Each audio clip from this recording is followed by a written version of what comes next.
चेतना जो राजस्थान के बोरवेल में फंसी हुई है, उसकी रेस्क्यू ऑपरेशन का 9th डे है। रेस्क्यू टीम्स बहुत मेहनत कर रही है उसे निकालने के लिए। उन्होंने अलग अलग टेक्निक्स का इस्तेमाल किया है, जैसे कि बोरवेल के आसपास खुदाई करना और चेतना तक पहुंचने के लिए एक टनल बनाना। सब लोग बहुत चिंतित हैं और उम्मीद कर रहे हैं कि वो जल्दी से सुरक्षित बाहर आ जाए। इस वक्त चेतना की सिचुएशन बहुत ही सेंसिटिव है और रेस्क्यू टीम्स अपनी पूरी कोशिश कर रही है।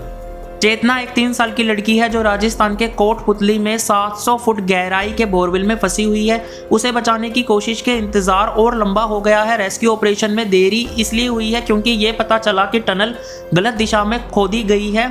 इस वजह से चेतना की सही लोकेशन को ट्रेस करना मुश्किल हो गया है। रेस्क्यू टीम्स ने चेतना को बचाने के लिए पहले एक टनल बनाने का फैसला किया था, लेकिन जब उन्होंने देखा कि टनल उसकी सही जगह की तरफ नहीं जा रही तो उन्होंने काफ़ी समस्या का सामना करना पड़ा।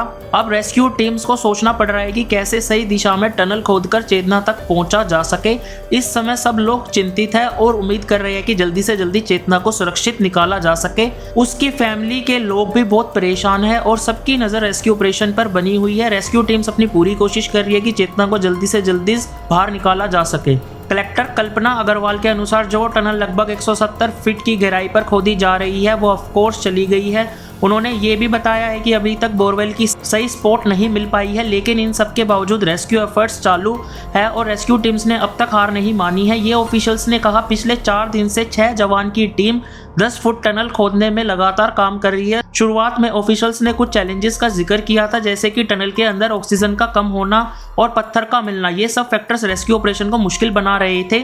मगर जब रिपोर्ट्स आई कि टनल गलत दिशा में खोदी जा रही है तो सभी के मन में चिंता बढ़ गई, क्योंकि ये ऑपरेशन की प्लानिंग पर सवाल उठाता है। गलत दिशा में टनल खोदने का मतलब है कि उन्होंने अभी नई स्ट्रेटजी के साथ काम करना पड़ेगा ताकि वैसा कोई चांसेस ना रहे ढूंढने में। इस टाइम रेस्क्यू टीम्स अपनी कोशिशों में लगी हुई है और सभी लोग उम्मीद कर रहे हैं कि वो जल्दी से चेतना तक पहुंच पाए। चेतना की फैमिली और आसपास के लोगों को टेंशन हो रही है, लेकिन रेस्क्यू टीम्स का जज्बा देखकर उन्हें थोड़ी उम्मीद है। उनकी कोशिश है कि वो इस्तेमाल किए गए रिसोर्सेज और नॉलेज का सही इस्तेमाल करे और चेतना को सुरक्षित निकाल सके। 30 दिसंबर को कलेक्टर और national disaster response force NDRF दोनों ने उम्मीद व्यक्त की थी कि चेतना जल्द ही बच जाएगी। चेतना की फैमिली भी इसी उम्मीद में है और पूरे दिन बोरवेल के पास रहती है। चेतना जो बडियाली की धानी कृतपुरा से है, वो 23 दिसंबर को खेलते वक्त बोरवेल में गिर गई थी। तब से वो लगभग 120 फुट की गहराई में फंसी हुई है और इस दौरान उसे भूख और प्यास सहनी पड़ रही है। उसकी फैमिली का दिल बहुत दुखी है और वो सब कुछ छोड़कर रेस्क्यू ऑपरेशन की सफलता की उम्मीद कर रहे हैं। उन्होंने बोरवेल के पास वक्त बिताकर रेस्क्यू टीम्स को सपोर्ट दिया है और उनसे कुछ उम्मीद बरकरार रखी है कि बहुत जल्द चेतना उनके पास होगी। चेतना की हालत बहुत ही सेंसिटिव है और उसे भूख और प्यास का सामना करना पड़ रहा है, लेकिन उनके परिवार के लोगों की उम्मीद अब तक खत्म नहीं हुई है। कलेक्टर्स और NDRF की टीम जारी रेस्क्यू ऑपरेशन पर विश्वास है कि वो किसी तरह चेतना को सुरक्षित निकाल पाएंगे। हर कोई चेतना की सुरक्षा की दुआ कर रहा है। जबकि रेस्क्यू ऑपरेशंस में देरी हो रही है, चेतना की फैमिली और लोकल गांव वालों ने एडमिनिस्ट्रेशंस पर लापरवाही का इल्जाम लगाया है। उनका कहना है कि अगर समय पर एक्शन लिया गया होता तो चेतना को जल्दी बचाया जा सकता था। इस पर रिस्पॉन्स देते हुए कलेक्टर कल्पना अग्रवाल ने परिवार से मिलने का फैसला किया। उन्होंने सोमवार शाम को लगभग 6:30 बजे उनसे बात की ताकि रेस्क्यू ऑपरेशन में जो मुश्किलें आ रही है उनका समर्थन कर सके।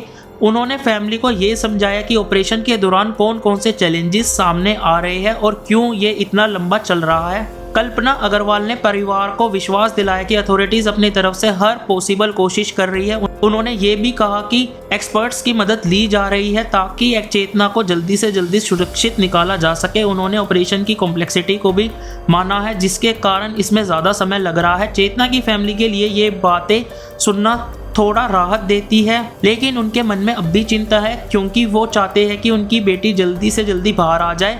राजनीतिक और सामाजिक दोनों ही लेवल पर इस घटना पर चर्चा हो रही है और सभी लोग चेतना के लिए दुआ कर रहे हैं कि वो सुरक्षित वापस आ जाए। हमने अब तक उम्मीद नहीं छोड़ी है और हम अपनी पूरी कोशिश करेंगे, कलेक्टर अग्रवाल ने कहा। उन्होंने ये भी बताया कि कई एक्सपर्ट्स टीम को इस ऑपरेशन को दोबारा समझने के लिए बुलाया गया है। हालांकि बोरवेल का स्पॉट अब तक लोकेट नहीं हुआ है, लेकिन उसे ढूंढने की कोशिश जारी रहेगी। इसलिए टनल के डायमीटर को चौड़ा किया जा रहा है और ज़रूरत पड़ने पर डायरेक्शन को एडजस्ट भी किया जाएगा। यानी कि अगर किसी नई टेक्निक की ज़रूरत पड़ती है या कोई अलग अप्रोच लेना होता है तो वो भी किया जाएगा ताकि चेतना तक जल्दी से जल्दी पहुंचा जा सके। रेस्क्यू टीम सभी पॉसिबल ऑप्शंस को एक्सप्लोर कर रही है ताकि उनकी कोशिशें का सबको फायदा हो और चेतना को बचाने में सफलता मिले। सभी लोग अब भी उम्मीद कर रहे हैं कि प्रोफेशनल और टेक्निकल मदद से बहुत जल्दी चेतना को सुरक्षित निकाला जा सकेगा। रेस्क्यू ऑपरेशन की कॉम्प्लेक्सिटी और चैलेंजेस को ध्यान में रखते हुए सब लोग मिलकर इस बड़े मिशन में लगातार एफर्ट डाल रहे हैं। बाकी इसकी और अपडेट्स के लिए चैनल को सब्सक्राइब करें।